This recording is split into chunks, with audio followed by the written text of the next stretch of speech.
بسم الله الرحمن الرحيم والحمد لله رب العالمين والصلاة والسلام على سيد المرسلين وعلى آله وصحبه أجمعين اما بعد۔ محترم ناظرین کرام، احکام دین کا پروگرام پیش خدمت ہے۔ آپ کے سوالوں کے جواب ہم اس میں کتاب اللہ اور سنت رسول اللہ صلی اللہ علیہ وسلم کی روشنی میں دیں گے۔ آئیے بلا کسی تاخیر کے سوالوں کی طرف آتے ہیں۔ آج کا پہلا سوال جو ہے وہ بہت ہی اہم ہے اور ہماری خانگی زندگی، خاندانی زندگی سے بہت ہی سٹا ہوا ہے، اور شاید بہت سی جگہوں پہ اس طرح کی مشکلات پیش آتی ہیں جس کو ہمارے بھائی نے سوال میں کیا ہے۔ وہ پوچھ رہے ہیں کہ ہمارے والد صاحب زندہ بخیر ہیں بھی، اور لیکن اپنے بیٹوں کے جو بیٹے اب الگ الگ ہو چکے ہیں، ان میں سے بعض کی شادی کرنی باقی ہے، اور کبھی ان کی اپنی ذاتی ضرورت بھی ہوتی ہے۔ اس مناسبت سے وہ کچھ چیزیں ہم لوگوں سے لینا چاہتے ہیں، لیکن ان میں سے کچھ لوگ تو دیتے ہی نہیں، لیکن میں جو دیتا ہوں اس کے بارے کہتے ہیں کہ میں کبھی کبھی دیتا ہوں جو میرے اپنے حصے سے متعلق ہوتا ہے، اور کبھی وہ زیادہ بھی مانگتے ہیں۔ ان کا سوال یہ ہے کہ بعض مرتبہ میں ان کے مطلوبہ مقدار کو دینے کی استطاعت نہیں رکھ پاتا ہوں، اور اس کی چند وجہیں ہو سکتی ہیں۔ ایک تو یہ کہ وہ چیز جو مانگ رہے ہیں وہ میرے پاس ہوتی ہی نہیں ہے، اور کبھی ایسا ہوتا ہے کہ مجھے ان کی ضرورت کو پوری کرنے کے لیے بینک وغیرہ سے قرضہ لینا پڑتا ہے، اور جبکہ صورتحال یہ کہ والد صاحب کی اپنی پوزیشن بھی خراب نہیں ہے، ان کے پاس بھی مال ہے، ان کو بھی اپنے خرچے ملتے ہیں اور ہوتا ہے، لیکن کیا جب میں وہ ایسی چیز مانگے جس کو میں نہیں دے پا رہا ہوں، یا اپنے گھر والوں پر ظلم و زیادتی کر کے دیتا ہوں؟ ان کا سوال لمبا۔ انہوں نے یہ بھی کہا ہے کہ میرے اپنے بھی خرچے ہیں، میرے اپنے بھی اولاد ہیں، تو اس صورت میں اگر دے دوں تو ان کا حصہ کاٹ کے دوں، یا ایک ہی ان کی ضرورت کو پوری کرنے کے لیے میں بینک جاؤں، وہاں سے پیسے لاؤں، قرضہ لے کر آؤں، پھر اس کو پوری کروں، یا ایک ہی میں ان کی بات نہ مانتے ہوئے ان کی نافرمانی کر جاؤں؟ میں بہت مشکل میں ہوں، کیا میری اس مشکل کا حل کچھ ہے؟ کیا میں نافرمان ہو جاتا ہوں؟ اور کیا ان کا مجھ سے اصرار کرنا جبکہ وہ میری حالت کو سمجھ رہے ہوں میں بتانے کے بعد نہ ماننا، کیا ان کا یہ کام کرنا صحیح ہے؟ میں جواب میں بھائی آپ کو بتانا چاہوں گا کہ دیکھیے، اگر آپ کے پاس مال ہے اور ان کے پاس اتنا نہیں ہے جس کو وہ اپنی ضرورت میں خرچ کرنا چاہتے ہیں، تو وہ آپ کا مال لے سکتے ہیں، لیکن مال آپس میں لینے دینے کی بھی کچھ باتیں ہیں، شرائط ہیں۔ ایسے نہیں ہے کہ جب چاہیں جتنا مال ہضم کر لے جائیں اور آپ کو اور آپ کے گھر والوں کو نقصان پہنچا دیں، اس لیے کہ صورتحال جو ہوتی ہے وہ بالاخص شرق اوسط میں یا ہندوستان، پاکستان، بنگلہ دیش، سری لنکا وغیرہ جیسے ملکوں کے اندر جو صورتحال عام طور سے پائی جاتی ہے وہ یہ ہے کہ وہاں سمجھا جاتا ہے ہندو نظام تملیک اور وراثت کی بنیاد پر، جو پہلے تھا اور اب تو ایسا نہیں ہے، کہ جو کچھ ہوتا وہ بڑے بھائی کا ہو جاتا ہے، اور اس طرح سے یعنی باپ کے مرنے کے بعد، اور باپ کی زندگی میں بھی بیٹا الگ ہو جاتا ہے تو باپ اس سے کچھ بھی نہیں لے سکتا ہے، کچھ نہیں دیتا ہے، اور باپ کی جو ذمہ داریاں رہتی ہیں باقی رہ جاتی ہیں، ان کو پورا کرنے میں بہت پریشان ہو جاتے ہیں، بلکہ ان کے خرچے کے بھی لالے پڑ جاتے ہیں۔ اور آپ حقائق اور واقعات دیکھیں تو ایسا بھی دیکھیں گے کہ لوگ اپنے والدین کو بھگا دیتے ہیں، اور کبھی اگر دونوں زندہ ہیں تو ماں باپ کو بانٹ لیتے ہیں کہ تم ہمارے پاس رہو، ان کو وہاں بھیج دو، وہ دوسرے بھائی کے پاس رہیں گے، اس کے بھی اوپر بھی ذمہ داری ہے۔ یہ سب بحثیں چلتی ہیں۔ اب اس کے سارے جھمیلے تو آپ کو موجودہ زمانے کے وسائل معلومات سے پتہ ہی ہوں گے، میں ان کی تفصیل میں نہیں جاؤں گا، لیکن یہ بتانا چاہتا ہوں کہ مسلمانوں کے اندر بھی اس بات کا تذکرہ چلتا رہتا ہے کہ انت و مالک لابیک، ایک حدیث کا ٹکڑا ہے یہ، کہ تم اور تمہارا مال جو کچھ ہے سب باپ کے ہو، اس سے استدلال کرتے ہوئے جو لوگ نہیں سمجھتے ہیں حقائق اور مفاہیم کو، وہ کہتے ہیں کہ باپ بیٹے کی جتنی کمائی ہے سب کا سب کچھ اس کا وہ مالک نہیں، باپ اس کا مالک ہے، اس لیے کہ لے ابیک میں جو لام ہے یہ لام تملیک بولتے ہیں، لام تملیک ہے، یعنی اس کی ملکیت میں ہو جاتا ہے۔ لیکن اس حدیث کو اور دوسری احادیث کو سمجھنے کے ساتھ یہ بات واضح ہو جاتی ہے کہ جیسا کہا جاتا ویسا کچھ نہیں ہے۔ اس حقیقت میں اس لیے سمجھا رہا ہوں کہ یہی اشکال بہتوں کو ہے، ہمارے سامنے بھی ایسی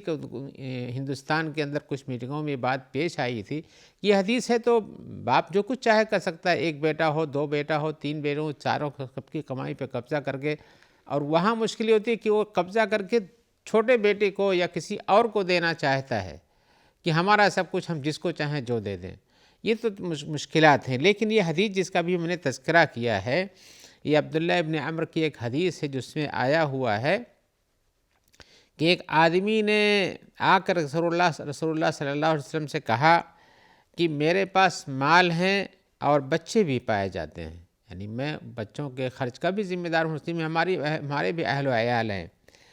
اور میرے باپ چاہتے ہیں ان یجتاح مالی، کہ میرے مال کو کھینچ لے جائیں، نقصان پہنچا دیں۔ اجتیاح یا جائحہ کے معنی ہوتے ہیں بھرپور نقصان پہنچانے کو کہا جاتا ہے۔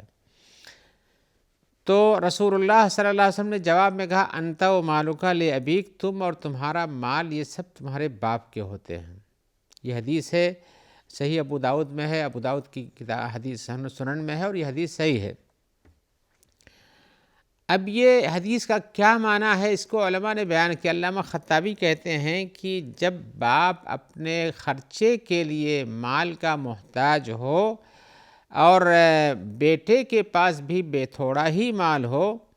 تو ایسی صورت میں اس حدیث کا جو معنی بیان کرے، باپ بھی خرچ کا محتاج ہے اور بیٹے کے پاس اتنا مال نہیں کہ دے سکے، تو اگر وہ لے لیتا ہے تو اس کا پورا مال ختم ہو جاتا ہے۔ تو اس صورت میں رسول اللہ صلی اللہ علیہ وسلم نے کہا کہ نہیں، تم اور تمہارا مال باپ کے ہو، یعنی مل جل کے کھاؤ، باپ کی بھی بھرپور نگرانی کرو۔ جیسے تم کہتے ہو میرے پاس مال ہے، میرے اولاد بھی ہیں، تو باپ کے پاس باپ بھی اسی نفقے میں شامل ہو جاتا ہے۔ یہ آپ کے بیان کا مقصود ہے جو علامہ خطابی بیان کرتے ہیں۔ لیکن میں بتانا تو کہ علماء اور جمہور علماء نے اس بات کو کہا ہے کہ باپ اپنے بیٹے کے مال کو جب ضرورت مند ہو لے سکتا ہے، بشرطے کہ بیٹے کو نقصان نہ پہنچاتا ہو۔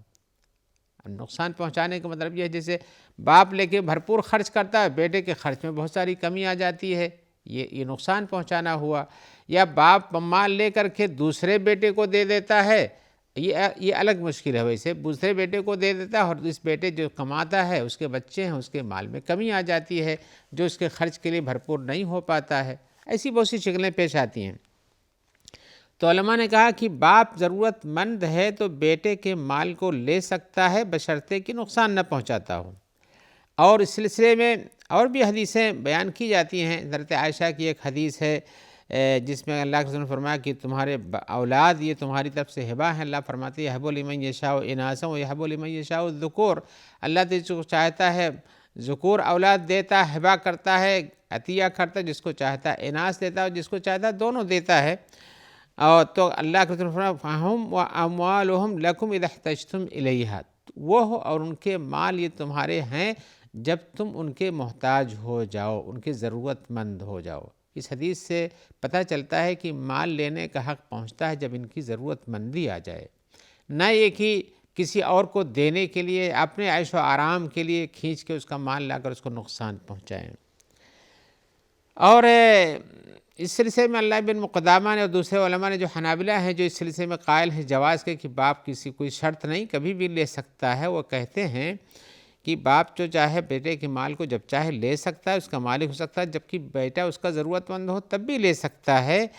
اور چاہے چھوٹا ہو یا بڑا ہو، لیکن اس کی دو شرطیں لگاتے ہیں۔ وہ شرطیں کیا ہیں؟ شرط یہ ہے کہ بیٹے کے مال کو ختم نہ کرنا چاہتا ہو اور اس کو نقصان نہ پہنچانا چاہتا ہو،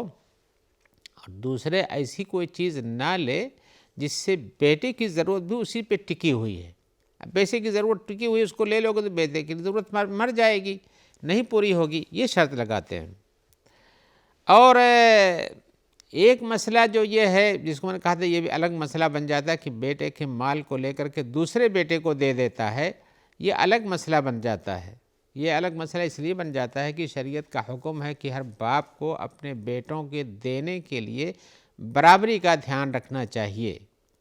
برابری کا دھیان رکھنا چاہیے۔ تو اب اگر اپنے مال سے وہ برابری نہیں کر پاتا ہے اور دوسرے بیٹے کے مال کو لے کر تیسرے کو دیتا ہے اور کہتا ہے کہ میں برابر کروں گا، یہ مناسب نہیں ہے۔ اپنے مال سے برابر کرنا چاہیے۔ تو بیٹے کے مال کو لے کے برابر کرنا چاہتا ہے جو تکلیف دہ بھی ہو سکتا ہے، اس لیے تکلیف دہ ہو سکتا ہے کہ معاشرے میں جیسا کہ نظام چل رہا ہے یا لوگ اس کے عادی ہو چکے ہیں، یہ کماتا ہے سب کھاتے ہیں، ایک کماتا ہے اس میں 2 3 4 ہیں سب حصہ مانگتے ہیں، اور یہی نظام چونکہ سائد ہے شرق اوسط میں مڈل ایسٹ کے اندر، تو اب یہ چیز مشکل ہو جاتی ہے۔ تو میں یہ دلیلیں بیان کروں آپ کے لیے کہ ضرورت مند ضرورت کے حساب سے ہی لینے کا حقدار، انت و مالک لابی کی حدیث ضرورت کے حساب سے لینے پر مبنی ہے، نہ ایک ہی جتنا چاہے جیسا چاہے جس طرح چاہے جہاں دینا چاہے لے کر دے سکتا ہے، اپنی ضرورت نہ ہو تب بھی لے سکتا ہے۔ حدیث کی دلالت اس پر نہیں ہے۔ اللہ کے رسول نے فرمایا ہے کہ تمہارا مال، جیسے خود حجۃ الوداع میں کہا تھا آپ نے، ان دماءکم و اموالکم علیکم حرام کحرمت یومکم ھذا فی شہرکم ھذا، حدیث آپ نے بارہا سنا ہوگا کہ تمہارے مال اور تمہارے خون تمہارے اوپر حرام ہے جیسے کہ آج کا دن حرام ہے۔ تو مالوں کی ایک حرمت ہوتی ہے، اس کا مال ہے تو اس کی حرمت ہے، کوئی دوسرا نہیں لے سکتا ہے۔ اب وہ انتا و مالکہ کے لیے حدیث کی تطبیق اس پر کیسی کی جاتی ہے وہ میں نے بتایا کہ قدر ضرورت ہے۔ اور اسی طرح سے آپ نے فرمایا کسی بھی انسان کے مال کو بلا اس کی خوش خاطری کے نہیں لیا جا سکتا ہے، راضی ہو تب لینا چاہیے۔ یہ مسلم کی حدیث میں، دارقطنی کی حدیث میں ہے، اور وہ حدیث جو میں نے دماءکم و اموالکم سنا ہے تو متفق علیہ حدیث بخاری مسلم سب میں ہے۔ اور مال، بیٹے کا مال اپنی جگہ پر ثابت ہے، لہذا بیٹے کے مال میں اس طرح سے اضافہ کر لینا لے کر کے اپنے مناسب نہیں ہے۔ اب ایسی صورت میں نقصان نہیں دے سکتا ہے۔ دوسرے یہ ہے، تو خلاصہ یہ ہوا کہ باپ کو اگر ضرورت ہے اپنے خرچ کے لیے، اپنی ضرورت کے لیے، اپنے گھر کے فرنیچر وغیرہ کے لیے، اور بیٹے کے پاس مال ہے اور وہ دے سکتا ہے، تو بلا شبہ باپ کو لینے کا حق بنتا ہے، لے اس سے۔ اور اسی طرح سے بیٹے کو دینا چاہیے، اس لیے کہ باپ کی معصیت اچھی بات نہیں ہے۔ اور آپ نے بھی کوشش کیا ہے لیکن کہتے ہیں کہ میرے پاس ایسی مشکل آ جاتی، یا تو میں بینک سے قرضہ لے کر دوں، یا کہ اپنے مال کو نقصان کر کے اتنا دوں کہ میرے بچوں کے خرچ میں پریشانی آ جائے، جو کہ میری بھی ضرورت پوری نہیں ہو پاتی ہے۔ تو ایسی صورت میں وہ کہنا چاہتے ہیں کیا کروں؟ تو ہم بتانا چاہتے ہیں کہ بھائی آپ کو پیسہ باہر سے لانے کی مشکلات جو پیش آتی ہیں اس میں کئی شکلیں ہو سکتی ہیں۔ جیسے آپ نے کہا کہ مجھے بینک سے قرض لینا پڑے گا، تو بینک سے قرض لے کر کے اگر آپ سودی قرض طور پر قرض کہیں سے حاصل کرتے ہیں تو یہ آپ کے لیے منع ہے۔ آپ وہ قرض حسن کہیں پاتے ہیں تو گنجائش ہے، تو آپ سودی قرض لینا ہو تو آپ نہ لیجیے کہ اللہ کی نافرمانی میں کسی بھی انسان کی اطاعت نہیں کی جا سکتی ہے۔ اور دوسرے یہ ہے کہ باپ اگر خرچہ کرتا ہے اپنے گھر کے لیے، اس کے لیے آپ کے پاس ہے اور آپ کو ممکن ہے کہ آپ لا کر کے دے دیں بلا کسی سودی قرض کے بھی، تو آپ دے دیجئے، اپنی ذمہ داری پہ دیجیے جہاں سے آپ کو اس کے ادا کرنے کی گنجائش موجود ہو۔ ایک مسئلہ جو یہاں رہ جاتا ہے جس کو ہم نے بتایا تھا کہ اگر باپ اپنے اس کے مال کو لے کر بیٹوں کو دیتا ہے تو یہ مناسب نہیں، برابر دینا چاہیے۔ اگر چھوٹے بیٹی کی شادی کے لیے ان سے مال مانگتا ہے، ان کے پاس ہے اور نہیں دیتے ہیں تو یہ گنہگار ہیں۔ دینا چاہیے، ہر بھائی کو اپنے بھائی کی مدد کرنی چاہیے، باپ کی رغبت جب اسی میں تو اور بھی کرنا چاہیے، لہذا باہمی تعاون کو برقرار رکھنا چاہیے۔ اور اس باہمی تعاون کے اندر اگر آپ آپس میں خرچ دینے کی ضرورت پڑتی ہے تو سب سے پہلا حقدار جو آپ کے رشتے میں پڑتا ہے وہ آپ کے والدین ہیں، ان کے خرچ کی ذمہ داری بھی آپ پر ہے۔ اگر ان کے پاس نہیں ہے تو پھر آپ کو جیسے بچوں کو پالتے ہیں ان کو پالنا چاہیے، لیکن اگر آپ کا مال وہ اپنے عیش و آرام کی خاطر لیتے اور آپ کو نقصان پہنچاتے ہیں تو آپ بقدر ضرورت ہی ان کو دیجیے، اور آپ کے لیے اس پر گناہ نہیں ہے کہ آپ ان کے لیے پورا کرنے کے لیے بینک سے قرضہ نہیں لیتے ہیں۔ آئیے ہم ایک اور سوال کی طرف آتے ہیں۔ سوال میں یہ ہے، وہ پوچھ رہے ہیں کہ ایک آدمی 5,000 صدقہ دینا چاہتا ہے، جبکہ اس کے پاس مان لیجیے تنخواہ میں 15,000 روپے آتا ہے، لیکن ان کے پاس اور کمائی کا کوئی راستہ نہیں ہے، اور کبھی کبھی کام چھوٹ بھی جاتا ہے بر وقت، کبھی کبھی کام اس مہینے میں نہیں آ پاتا ہے جس سے کام ہو سکے اتنا نہیں پاتے ہیں، جبکہ ان کے پاس اپنا گھر بھی ہے اور ان گھر اور بچے ہیں، ان کو خرچہ بھی کرتا ہے، اور اسی طرح سے اپنے بھائی اور بہنوں کی بھی مدد کرتا ہے۔ یہاں سوال ان کا یہ ہے کہ کیا میں اپنے مال سے 15,000 میں سے 500 دیتا رہوں، یا کہ ضرورت کے حساب سے کم بیش کر دوں؟ ایک سوال یہ ہے، اور یہ پوچھیں کہ کیا زیادہ دینا زیادہ نفع بخش نہیں ہے؟ بھائی زیادہ دینا زیادہ نفع بخش ہے، اس پہ کوئی انکار کر سکتا ہے۔ یہ بھی کہتے ہیں کہ حدیث میں جیسے آتا ہے کہ آدمی اپنے ایک تہائی مال کا صدقہ کر سکتا ہے، تو کیا مجھے اپنے ایک تہائی مال کا صدقہ کر دینا چاہیے، بقیہ ہی بچا کے رکھنا چاہیے؟ یا ایک ہی رسول نے جو فرمایا کہ ان کو غنی اور چھوڑ کے جاؤ، فقیر نہ بناؤ، ان کی ضرورتوں کو پورا ہوتے ہوئے دیکھو، تو کیا وہی کرنا چاہیے چاہے ایک ثلث سے نہ دے سکیں اور کم دے سکیں؟ ایسے ہی صدقات دینے کے لیے کیا کوئی محدود مقدار ہے کہ اتنا کماؤ تو اتنا دو، اتنا کماؤ تو اتنا دو؟ اور اسی طرح سے کیا پیسے کو روک کے آئندہ کے لیے بچوں کے خرچ خبار کے لیے بینک بیلنس کرنا ضرورت سے، یہ سب درست ہے کہ نہیں؟ ان کے کئی سوال ہیں جو خرچے سے متعلق ہیں کہ کمائی اور خرچے میں کیا بیلنس ہونا چاہیے۔ خلاصہ کلام ان کا یہ ہے، کیا بیلنس ہونا چاہیے؟ تو ہم یہ بات جو آپ نے کہا کہ کیا زیادہ دینا مفید نہیں ہے، بلا شبہ مفید ہے۔ آپ زیادہ دیں گے زیادہ ثواب پائیں گے، اس کا کوئی انکار نہیں کر سکتا ہے۔ اور اگر آپ 500 دیتے ہیں اور کوئی 1000 دیتے ہیں تو 500 کا جو ثواب 500 کے درجے میں ملے گا، 1000 کا جو 1000 کے ثواب ملے گا۔ لیکن بعض اوقات ایسا ہوتا ہے کہ آپ کو 1000 نہیں 500 ہی دینا چاہیے، اس لیے کہ آپ کی ضرورتیں ٹکی ہوئی ہیں، آپ تو وہاں پر آدمی کو اسی لیے کہا کہ پورا مال مت دو، ایک تہائی دو، اور تہائی بھی زیادہ ہی ہے۔ تو اس طرح سے یہ چیز اپنی جگہ پر تہائی کا مسئلہ جو ہے کہ آدمی تہائی خرچہ کرے، اور جو حضرت ابوبکر عمر کی حدیث میں آیا ہے کہ انہوں نے پورا دے دیا اپنا مال، حضرت عمر آدھا لے کر آئے تھے، کہا کہ کبھی حضرت عمر سے حضرت ابوبکر سے سبقت نہیں رہ سکتا ہوں۔ تو کیا آدمی اپنا پورا ہی مال دے دے اللہ اور اللہ کے رسول کے بھروسے پر